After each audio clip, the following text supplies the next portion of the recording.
Levi here, and welcome back. Today we're going to be covering forearm wrist flexors. So here's what you need to know about it. This is a stretch probably everyone should do and will be benefited from. So our forearm, basically we're looking at the wrist joint. There's these muscles through here, kind of on the underbelly, the more hairless part of most people. It's called the forearm wrist flexors. And there's a lot of specific muscles in there, but the grouping of them flex the forearm, wrist, and hand towards them. They oppose their opposite muscles at the other side of the wrist called extensors, which extend our wrist and fingers back. How we tend to use our body, at least in our technical day and age, is through typing on the computer, typing on our phones, driving at the steering wheel, the way we eat our foods. There's a lot that requires us to flex our fingers, and very little, if anything, that requires us to extend them back. So these muscles tend to get shortened, which cause a lot of curling at the fingers. So the assessment piece is basically look down and see if your fingers are curling. Now a neutral might look something like this, with a slight curve, but an assessment that shows you that you need it is your fingers are pretty curled up. So even though I stretch mine quite often, I need to keep stretching them because I use these muscles and structures often. Some other things to know about this. A lot of times when this gets too short and this becomes too long, pain begins to set in back here, in most cases. And that's something that down the road might turn into things that are stress-induced and painful and possibly can turn into symptoms like carpal tunnel. However, they're pretty easy to prevent and even sometimes pretty easy to address if they've developed up to that point for you.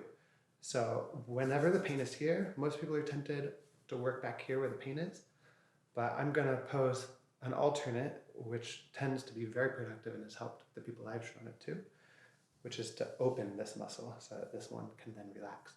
So let me show you this, and I'm going to show you on the floor because it gives me the best leverage for it.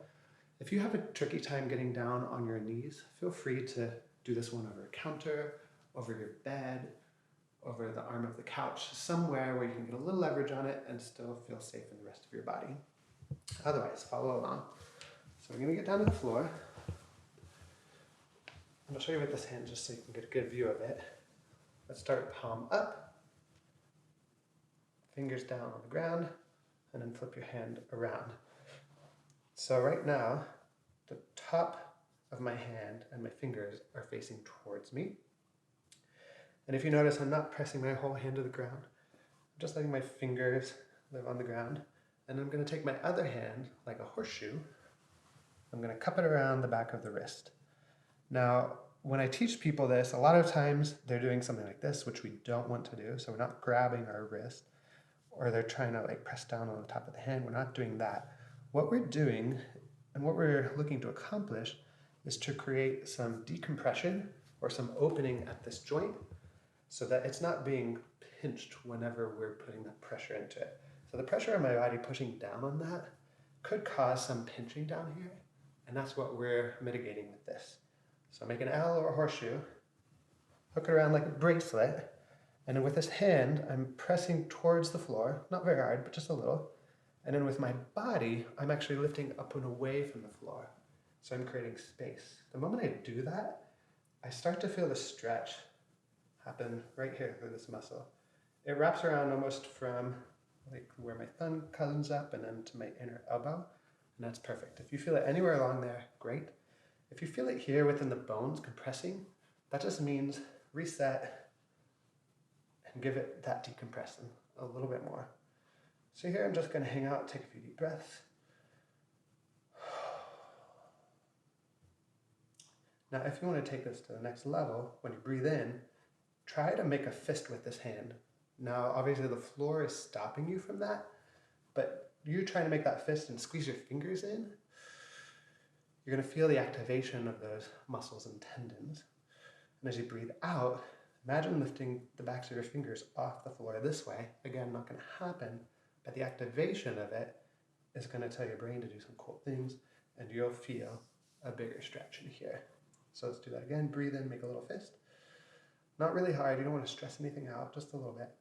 Breathe out, lift your fingers back, and as you breathe out, you can drive your elbow back towards you. When you let go, it's going to feel pretty weird. Shake it back to life. Do the other side.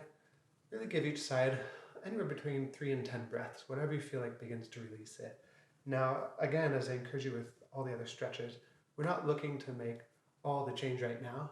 We're just looking to take a step forward, and it's going to translate into health for the rest of your body.